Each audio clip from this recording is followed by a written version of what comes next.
Hello செல்லக்குட்டீஸ், இன்னைக்கு நம்ம எண்ணும் எழுத்தும் 4th ஸ்டாண்டர்ட் சோஷியல் சயின்ஸ்ல ஒர்க் புக்கோட 3rd term question and answers தான் பார்க்க போறோம். ஓகேங்களா? ஸோ இதுல வந்து ஃபில்லப்ஸ் அண்ட் கொஷின் ஆன்சர்ஸ்க்குலாம் என்ன ஆன்சர் கொடுத்துருக்காங்க அப்படிங்கறத நம்ம பார்க்கலாம் வாங்க.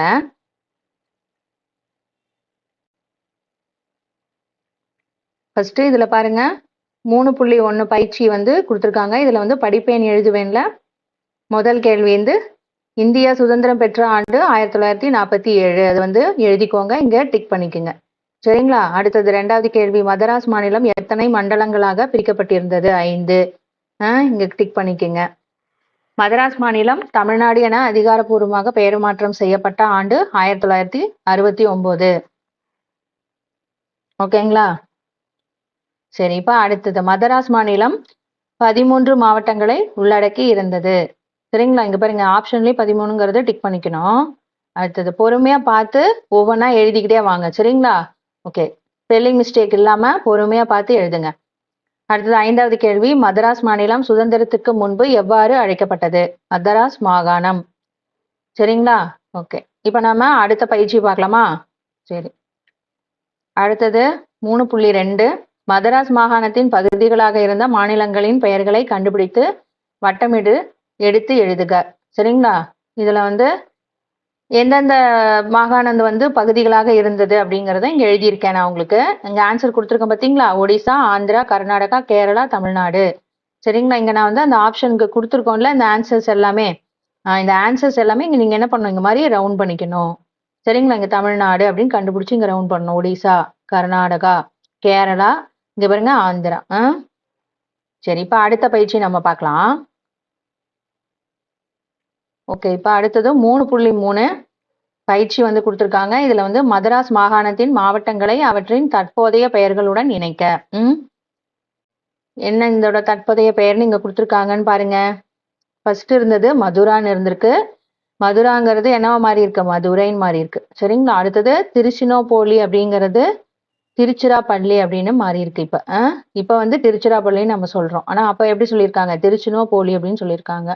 அடுத்தது திண்ணேவேலி அப்படிங்கிறது திருநெல்வேலின்னு நாம இப்ப சொல்ற அந்த அந்த மாவட்டத்தோட பேர் தான் என்னது? திண்ணேவேலி. அடுத்தது சென்னைக்கு வந்து மதராஸ்ன்னு சொல்லியிருக்காங்க அப்ப.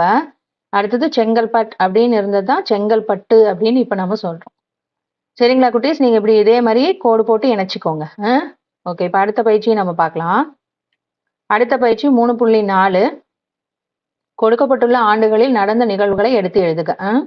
மதராஸ் மாநிலம் என்று பெயர் மாற்றம் பெறுதல், தமிழ்நாடு என்று பெயர் மாற்றம் பெறுதல், மதராஸ் மாகாணம் உருவாதல். இந்த மூன்றுத்தையும் நம்ம என்ன பண்ணணும், அதோட எந்தெந்த ஆண்டுக்கு வந்து சரியா இருக்குதோ அந்தந்த ஆண்டுக்கு நேரம் அதை நம்ம எழுதணும். அதுதான் இங்க நான் எழுதியிருக்கேன் உங்களுக்கு.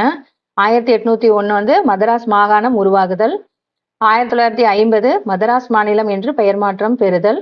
அடுத்தது 1969 தமிழ்நாடு என்று பெயர் மாற்றம் பெறுதல். சரிங்களா குட்டீஸ்? நீங்க பொறுமையா இதை பார்த்து இதோட ஆன்சரை கரெக்டா எழுதுங்க. இப்ப இந்த ஆன்சர்லாம் நீங்க எழுதினதுக்கு அப்புறம் இது எங்க இருந்து எழுதியிருக்காங்கிறதையும் தெரிஞ்சுக்கணும். நீங்க இங்க பாருங்க, இங்கேயே ஆப்ஷனா கொடுத்துருக்காங்க. இதுல இருந்தே தான் இங்க எழுதியிருக்கோம். அதை நீங்க தெரிஞ்சுக்கிட்டீங்கன்னா தான் எக்ஸாம்ல கேட்டா ஈஸியா இருக்கும். புரிஞ்சுதுங்களா? இது என்னன்னு நீங்க கரெக்டா தெரிஞ்சுக்கிட்டீங்கன்னா போதும்.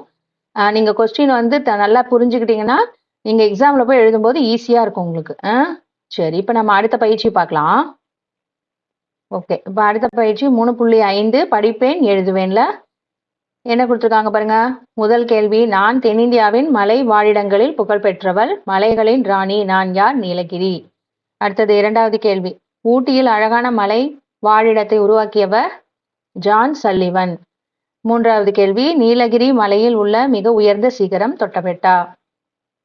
அடுத்தது, தென்னிந்தியாவின் உயரமான சிகரங்களின் வரிசையில் தொட்டபெட்டா 2வது இடத்தில் உள்ளது. அடுத்த 5வது கேள்வி, மதராஸ் மாகாணத்தின் கோடைக்கால தலைநகரம் எது? ஊட்டி. சரிங்களா? தமிழ்ல வந்து உதகமண்டலம். சரிங்களா? ஓகே, ஊட்டினும் எழுதுனா கரெக்ட் தான், ஆனா வந்து தமிழ் வார்த்தை இல்ல அது. அதனால வந்து உதகமண்டலம்ங்கிறது தான் தமிழ் வார்த்தை. அதை நீங்க மிஸ்ஸிட்ட கேட்டு நீங்க எது கரெக்டா இருக்குன்னு எழுதணும், எழுதிக்குங்க. இதுல எது கொடுத்தீங்கன்னாலும் மார்க் கொடுப்பாங்க. சரி, அடுத்தது 3.6 பயிற்சி வந்து 3.6 சுற்றுலா தலங்களுக்குரிய மாவட்டங்களை எடுத்து எழுதுக.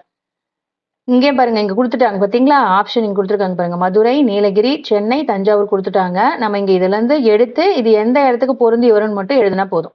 இங்க பாருங்க எழுதியிருக்கேன் பார்த்தீங்களா, அதே மாதிரி எழுதணும். இப்போ ஊட்டி தொட்டபெட்டா வந்து நீலகிரிக்கு வரும்.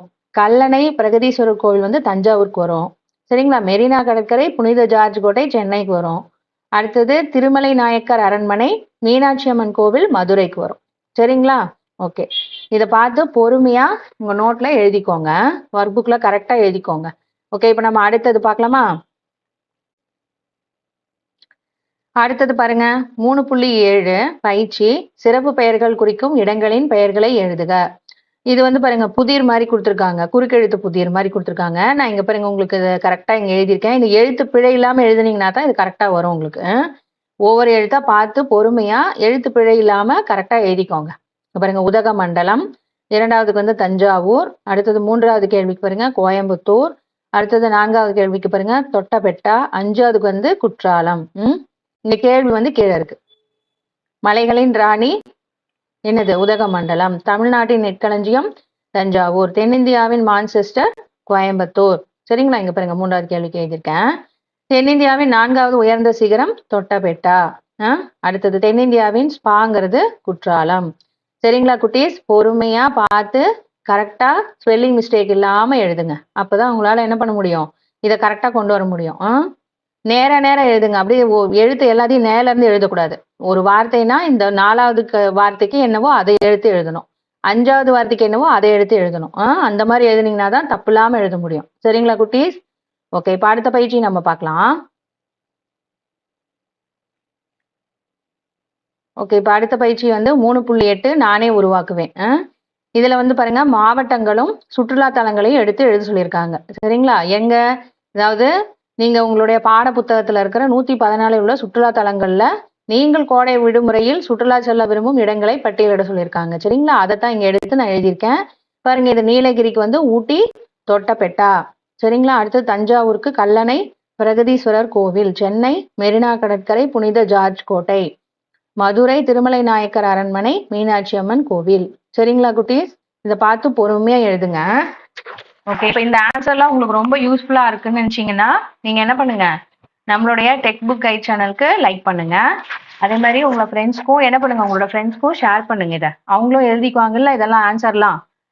உங்க ஒர்க் புக் அப்புறம் கேட்டு எழுதணும்னு கேட்டுட்டு இருப்பாங்க, நீங்களும் எழுதணும். அதனால இதை ஷேர் பண்ணி விட்டுட்டீங்கன்னா அவங்களும் இதை பார்த்து எழுதிக்குவாங்க.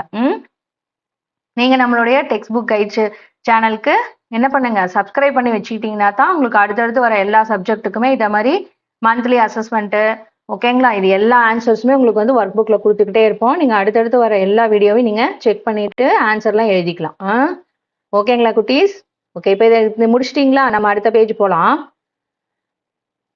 இப்போ நம்ம அடுத்த பக்கம் என்னன்னு பார்க்கலாமா? அடுத்த பக்கத்தில் இங்கே என்ன கொடுத்துருக்காங்க பாருங்க, தொகுத்தறி மதிப்பீடு. இதில் வந்து சரியான விடையை தேர்ந்தெடுத்து எழுதுக. இதுல வந்து கேள்வி என்ன கேட்டிருக்காங்க பாருங்க, தீபக் வெளிநாட்டில் வசித்து வருகிறார். அவர் வசிக்கும் நாட்டில் தமிழ் ஓர் அலுவலக மொழியாக உள்ளது எனில் அவர் வசிக்கும் நாடு எது? சிங்கப்பூர். இங்க பாருங்க, சிங்கப்பூர் இங்கே இருக்கு. இதையே பார்த்து இங்க எழுதுனீங்கன்னா போதும். நீங்க வந்து எக்ஸாம்லயும் இதே தான். இங்க பாருங்க, இங்கே ஆன்சர் மட்டும் கரெக்டா தெரிஞ்சு வச்சுக்கிட்டீங்கன்னா போதும். இங்க பார்த்து அப்படியே இங்க எழுதிக்கலாம். சரிங்களா? இதெல்லாம் நீங்க தெரிஞ்சுக்கணும், எப்படி எழுதுறது அப்படின்னு டக்குன்னு தெரிஞ்சுக்கணும். அடுத்தது 2வது கேள்வி பாருங்க, மணி வெளிநாட்டு பணத்தாள் ஒன்றில் தமிழ் மொழி இடம்பெற்றிருப்பதை பார்த்தான் எனில் அது எந்த நாட்டை சேர்ந்த பணத்தாள்? அது வந்து ரியூனியன். சரிங்களா? இங்க எழுதிக்கோங்க. இதை பார்த்து அப்படியே இங்க எழுதுறது தான். அடுத்தது, சுபாஷ் சிங்கப்பூர் சென்றிருந்த போது கீழ்காண்பனவற்றுள் எந்த இடத்தை பார்வையிட்டிருப்பாள்? ஜொகூர் பாலம். ஏன்னா சிங்கப்பூர்ல தானே அது இருக்கு, அதனால ஜொகூர் பாலம். புரிஞ்சுதுங்களா? அந்த மாதிரி ஞாபகம் வச்சுக்கணும். முன்னாடி நடத்தினாங்கல்ல அந்த லெசன் எல்லாமே நம்ம வந்து ஞாபகம் வச்சுக்கிட்டே வரணும். நம்ம நடத்தினோம்ல எல்லா லெசனும், அதெல்லாம் ஞாபகம் வச்சுக்கிட்டே வந்தீங்கன்னா இந்த ஆன்சர்லாம் பண்ணிடலாம். அடுத்தது, பவித்ரா இலங்கை சென்றிருந்த போது கோவிலுக்கு சென்றால் அவள் கண்டுகளித்த கோவில் எது? கோணேஸ்வரம் கோவில். ஓகேங்களா? இங்க பாருங்க, ஆப்ஷன்லயும் கொடுத்துக்கணும். அடுத்தது, சிங்கப்பூரில் தமிழர்களின் கடின உழைப்பின் அடையாளமாக உருவாக்கப்பட்டவைகளுள் ஒன்று புனித ஆண்ட்ரூ கதீட்ரல். இதை இங்க கீழே கொடுத்துருக்காங்க. இதுக்கு ஆன்சரை வந்து ஆப்ஷன்ல டிக் பண்ணிக்கோங்க. சரிங்களா குட்டீஸ்? இப்ப நம்ம அடுத்த பகுதி பார்க்கலாமா? இதுல வந்து மலேசியாவிற்கும் தமிழ்நாட்டிற்குமான போக்குவரத்து பற்றி எழுதிய சீன பயணி. 2வது கேள்வி, மொரீஷியஸில் தமிழர்களால் கட்டப்பட்ட வரலாற்று நினைவு சின்னம் அஞ்சல் அருங்காட்சியகம். வாழ்வதற்கேற்ற பகுதியாக தமிழர்களால் மாற்றப்பட்ட தீவு சிங்கப்பூர். அடுத்தது மலேசியாவில் கொண்டாடப்படும் இந்து பண்டிகைகளில் ஒன்று தைப்பூசம். உலக தமிழ் மாநாடு 3 முறை நடைபெற்ற நாடு மலேசியா. இந்த மாதிரி கரெக்டா இதோட ஆன்சரை பொறுமையா பார்த்து எழுதிக்கோங்க. சரிங்களா குட்டீஸ்? ஓகே, இப்போ அடுத்தது பொறுத்துக. பொறுத்துக்கள் என்ன கொடுத்துருக்காங்க பாருங்க. இதுக்கான ஆன்சரை வந்து மார்க் பண்ண சொல்லியிருக்காங்க. இப்போ நான் வந்து இந்த கோடிட்டு இதை வந்து இணைச்சிருக்கேன் பார்த்தீங்களா? இதே மாதிரி நீங்க இணைச்சிட்டு நீங்க இதே மாதிரி கோடு போட்டு நீங்க இணைக்கிறதா இருந்தா இணைச்சுக்கோங்க. இல்லைன்னா இங்க நம்பர் போட்டுக்கோங்க. இந்த 5 நம்பர் இருக்கு இல்லைங்களா? 1 2 3 4 5 இருக்குல்ல, இது அப்படியே இந்த சைட்ல நீங்க வந்து எழுதிக்கோங்க. நான் உங்களுக்கு தெரியணுன்றதுக்காக இப்படி கொடுத்துட்டேன்.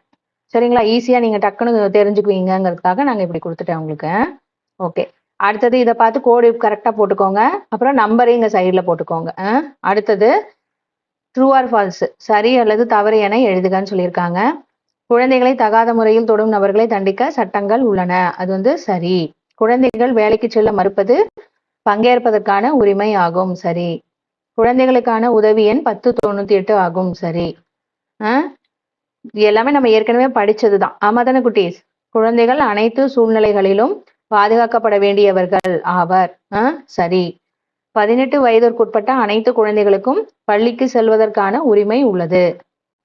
இல்லையா? 14 வயசு வரைக்கும் தானே சொல்லியிருந்தாங்க. இது தவறு. ஓகே, இப்போ வந்து அடுத்த கேள்வி நம்ம பார்க்கலாம். அடுத்தது என்ன சொல்லியிருக்காங்க பாருங்க. வேறுபட்ட ஒன்றினை வட்டமிடுகன்னு சொல்லியிருக்காங்க. ஓகேவா? இதுல எது வந்து இதோட சம்பந்தம் இல்லாம இருக்கோ அதை நம்ம வந்து ரவுண்ட் பண்ணி இல்ல இது கூட சம்பந்தம் இல்லாதுன்னு நம்ம இங்க ரவுண்ட் பண்ணி காமிக்கணும். இப்போ வந்து தலைமைச் செயலகம் புனித ஜார்ஜ் கோட்டை சென்னை. இது வந்து உதகமண்டலம் சொல்லியிருக்காங்க. இது மூணுமே எங்க இருக்கு? சென்னையில இருக்கு. ஆனா உதகமண்டலம்ங்கிறது தனி மாவட்டம் இல்லையா? அதனால இது ஓகேவா? அதனால ரவுண்ட் பண்ணியிருக்கோம். அடுத்தது பாருங்க, வைனு பாப்பு ஆய்வகம் ஆரோவில், திருப்பத்தூர், காவலூர். இது வந்து ஒரு தனி ஒரு ஏரியா. ஓகேங்களா? இது வந்து மாவட்டங்கள், இது வேற ஏரியா. அதனால இது ஆரோவில் அப்படின்னு சொல்லிட்டு நம்ம இதுக்கு நம்ம வந்து ரவுண்ட் பண்ணிட்டோம். அடுத்தது போடி நாயக்கனூர், முத்துநகரம், ஏலக்காய் நகரம், தேனி. சரிங்களா? இது எல்லாம் ஒரே மாவட்டத்தை சேர்ந்து வருது. இது வேற மாவட்டத்தை சேர்ந்து வருது. ஓகேங்களா? அதனால இது வந்து ஆடை தயாரிப்பு, பரிசல் சவாரி, தருமபுரி, ஒகேனக்கல். இதுவும் அதே தான். இதுவும் ஒரே மாவட்டத்தை சேர்ந்து இது எல்லாமே வருது. இது வந்து வேற இது மாவட்டத்தை சேர்ந்து வருது. அதனால சரிங்களா? ஓகே, அடுத்தது கல்லணை, தஞ்சை பெரிய கோவில், நெற்களஞ்சியம், செஞ்சிக்கோட்டை. இதுவும் அதே மாதிரி தான். கல்லணை, தஞ்சை பெரிய கோவில், நெற்களஞ்சியம்ங்கிறது ஒரு மாவட்டத்தை சேர்ந்து வருது. பக்கத்துல இருக்கிறது. இது வேற இடத்துல சார்ந்து வர்றதுனால இது செஞ்சிக்கோட்டைக்கு நம்ம ரவுண்ட் பண்ணியிருக்கோம். புரிஞ்சுதுங்களா? நீங்க இப்போதைக்கு இது மாதிரி மட்டும் ஞாபகம் வச்சுக்கோங்க. பெரிய கிளாஸ் போகும்போது நின்று டீட்டெயிலா நீங்க படிக்க ஆரம்பிச்சுக்கோங்க. நல்லா தெரிஞ்சுக்கலாம். ஓகே, இப்போ அடுத்தது குறிப்புகளுக்கு தொடர்புடைய குழந்தைகளுக்கான உரிமைகளை எழுதுக. வாழ்க்கை திறன்களை வளர்த்தல், பள்ளி செல்லுதல், வளர்ச்சிக்கான உரிமை. இப்ப அடுத்தடுத்து பாருங்க, எதுக்கு என்ன உரிமைங்கிறத இங்க எழுத சொல்லியிருக்காங்க. பாதுகாப்பான சூழலை பெறுதல், தவறான தொடுதலை தடுத்தல்ங்கிறது பாதுகாப்பு உரிமை. தடுப்பூசி போடுதல், தரமான உணவினை பெறுதல், வாழ்வதற்கான உரிமை. கருத்துக்களை பகிர்தல், நிகழ்ச்சிகளில் பங்கேற்றல், பங்கேற்பதற்கான உரிமை. குழந்தைகளின் உதவி எண் 144-17. குழந்தைகளின் உதவி எண் 1098. பாதுகாப்பு உரிமை. ஓகேங்களா குட்டீஸ்? சரி, இப்ப நீங்க இதை பார்த்து பொறுமையா உங்களோட ஒர்க் புக்ல எழுதுங்க. சரிங்களா? ஓகே, இப்ப நம்ம அடுத்த பகுதியை பார்க்கலாம். இப்ப அடுத்தது இந்த பத்தியை படிச்சுட்டு அது கீழே இதுக்கான ஆன்சரை கொடுக்க சொல்லியிருக்காங்க. இப்ப பாருங்க, 1950ஆம் ஆண்டில் மதராஸ் மாகாணம் எவ்வாறு அழைக்கப்பட்டது? மதராஸ் மாநிலம் அப்படின்னு அழைக்கப்பட்டிருக்கு. மதராஸ் மாகாணம்ங்கிறது மதராஸ் மாநிலம்னு அழைக்கப்பட்டிருக்கு. சரிங்களா குட்டீஸ்? ஓகே, இப்ப அடுத்த கேள்வி. 2வது கேள்வி பாருங்க, மதராஸ் மாகாணத்தில் இடம்பெறாத மாநிலம் எது? மத்திய பிரதேசம். 3வது கேள்வி, மதராஸ் மாநிலம் 4 மண்டலங்களாக பிரிக்கப்பட்டிருந்த ஆண்டு 1956. அடுத்தது, இந்தியா சுதந்திரம் பெற்ற ஆண்டு 1947. அடுத்தது, மதராஸ் மாநிலம் தமிழ்நாடு என பெயர் மாற்றம் செய்யப்பட்ட ஆண்டு 1969. ஓகேங்களா குட்டீஸ்? இதை பார்த்து பொறுமையா உங்களோட ஒர்க் புக்ல பொறுமையா இதை வந்து மார்க் பண்ணிக்கிட்டே வாங்க. சரி, அடுத்தது விடுபட்டவற்றை எழுதுக. சிறப்புகள் இலங்கை, சிங்கப்பூர். ஓகேங்களா?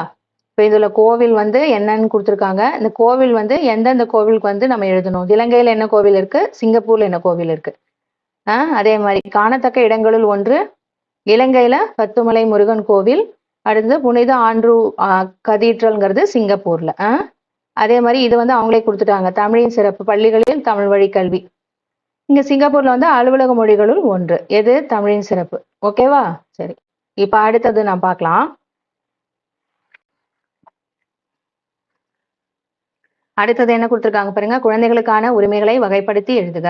உயிர் வாழ்வதற்கான உரிமை, பங்கேற்பதற்கான உரிமை, இங்க மேலேயே கொடுத்துட்டாங்க வளர்ச்சிக்கான உரிமை, பாதுகாப்பு உரிமை கொடுத்துட்டாங்க. இதை எடுத்து இதுல நான் 5லயும் நீங்க பொருத்தி எழுதணும். அவ்வளவுதான், சரியா? இங்க பாருங்க, கேள்விகள் கேட்டல் பங்கேற்பதற்கான உரிமை, வாஷ் திட்டம் உயிர் வாழ்வதற்கான உரிமை, ஏய்ந்து செல்லுதல் வளர்ச்சிக்கான உரிமை, பாதுகாப்பிற்காக பெரியவர்களின் உதவியை நாடுதல் பாதுகாப்பு உரிமை, கருத்துக்களை பகிர்தல் பங்கேற்பதற்கான உரிமை. சரிங்களா? பொறுமையா இதை பார்த்து இந்த ஒர்க் புக்ல கொடுத்துருக்க இந்த ஆன்சர் எல்லாத்தையும் பொறுமையா பார்த்து எழுதிக்கிட்டே வாங்க. அடுத்தது நம்ம பார்க்கலாமா? இப்ப அடுத்தது பாருங்க, ஓரிரு வார்த்தைகளில் விடையளி. போர்ட் லூயிஸில் தமிழர்களால் கட்டப்பட்ட வரலாற்று நினைவு சின்னம் எது? அஞ்சல் அருங்காட்சியகம். அடுத்தது இரண்டாவது கேள்வி, மலேசியா மற்றும் தமிழ்நாட்டிற்கு இடையேயான வணிக உறவை குறிப்பிடும் கல்வெட்டு கண்டுபிடிக்கப்பட்ட இடம் எது? தாக்குவாபா, தாய்லாந்து. அந்த ஏரியாவோட நேம் வந்து தாக்குவாபாங்கிறது. அது வந்து எங்க இருக்குன்னா தாய்லாந்துல. சரிங்களா? ஓகே. அடுத்தது, மலேசியாவில் எத்தனை முறை உலகத்தமிழ் மாநாடுகள் நடைபெற்றுள்ளன? 3 முறை. அடுத்தது, மலேசிய மாநிலமான கெடா தமிழில் எவ்வாறு அழைக்கப்படுகிறது? கடாரம். அடுத்தது, மலேசியாவில் மலாயர்கள் மற்றும் சீனர்களுக்கு அடுத்தபடியாக அதிக எண்ணிக்கையில் உள்ள இனத்தவர் யார்? தமிழர்கள், இந்தியர்கள். ஓகேங்களா? தமிழர்கள் தான் அங்கே இருக்காங்க, நிறைய பேர் இருக்காங்கன்னு சொல்லியிருக்காங்க. ஓகே. அடுத்தது நம்ம அடுத்த பகுதியை பார்க்கலாம். இங்க வந்து குறுகிய விடையளி கொடுத்துருக்காங்க. பங்கேற்பதற்கான உரிமைகள் ஏதேனும் 3னை எழுதுக. என்னென்னு சொல்லியிருக்காங்க. நம்ம வந்து நிறைய உரிமைகள் பார்த்தோம். இதுல வந்து கேள்வி கேட்டல், விவாதங்களில் கலந்து கொள்ளுதல், கருத்துக்களை பகிர்தல்ங்கிறது தான் என்னது? பங்கேற்பதற்கான உரிமைகள்ல அடங்குறது. சரிங்களா? நிறைய உரிமைகள் நம்ம பார்த்தோம். ஆனா இதுல என்ன கேள்வி கேட்டிருக்காங்க? பங்கேற்பதற்கான உரிமைகள் ஏதேனும் 3னை எழுதுகன்னு சொல்லியிருக்காங்க. அதுதான் இங்க எழுதியிருக்கோம். அடுத்தது இரண்டாவது கேள்வி, உங்கள் பள்ளியில் நீங்கள் பெறும் உயிர் வாழ்வதற்கான உரிமைகளுள் ஏதேனும் 2னை எழுதுக. சரிங்களா? அதுல என்ன கொடுத்துருக்கோம் பாருங்க, சத்தான காலை மற்றும் மதிய உணவு பெறுதல், சுத்தமான குடிநீர் மற்றும் சுகாதாரமான சூழல் பெறுதல். சரிங்களா? இது வாஷ் திட்டத்துல வருது. ஓகேங்களா குட்டீஸ்? ஓகே. இப்ப நீங்க இதை பார்த்து பொறுமையா ஸ்பெல்லிங் மிஸ்டேக் இல்லாம கரெக்டா எழுதிக்கோங்க. அப்பதான் உங்களால ஈஸியா படிக்க முடியும். ஓகே. இப்ப அடுத்தது விரிவான விடையளி பார்க்கலாம். அடுத்தது விரிவான விடையளி பாருங்க, என்ன கொடுத்துருக்காங்க. தமிழ்நாட்டில் நீ சுற்றுலா செல்ல விரும்பும் ஏதேனும் 2 இடங்கள் மற்றும் அவற்றின் சிறப்புகளை எழுதுக. 2 இடங்கள் வந்து நான் கொடுத்துருக்கேன். தஞ்சாவூர், நீலகிரி, ஊட்டின்னு கொடுத்துருக்கேன். சரிங்களா? இங்குள்ள பிரகதீஸ்வரர் கோவில் மற்றும் கல்லணை உலக புகழ் பெற்றவை. நீலகிரி, ஊட்டிங்கிறது இது மலைகளின் ராணி என்று அழைக்கப்படுகிறது. இங்குள்ள தொட்டபெட்டா தென்னிந்தியாவின் உயரமான சிகரங்களில் ஒன்றாகும். சரிங்களா குட்டீஸ்? இதை பார்த்து நீங்க பொறுமையா எழுதுங்க. இந்த ஆன்சர்லாம் கரெக்டா எழுதிக்கோங்க. அப்பதான் உங்களால வந்து எக்ஸாமுக்கு ஈஸியா படிக்க முடியும். ஸ்பெல்லிங் மிஸ்டேக்ஸோட எழுதிக்கிட்டீங்கன்னா தப்பா எழுதிருவீங்க. கரெக்டா எழுதிக்கோங்க. ஓகே.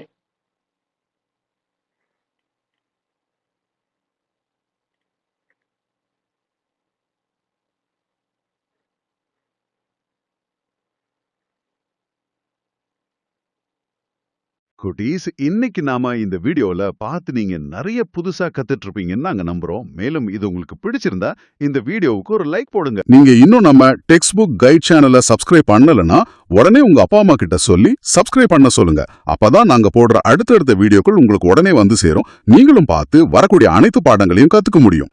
அடுத்த வீடியோல இதே போல ஒரு பயிற்சி பாடத்தோட நாங்க உங்களை சந்திக்கிறோம். டாடா, பாய் பாய். Take care.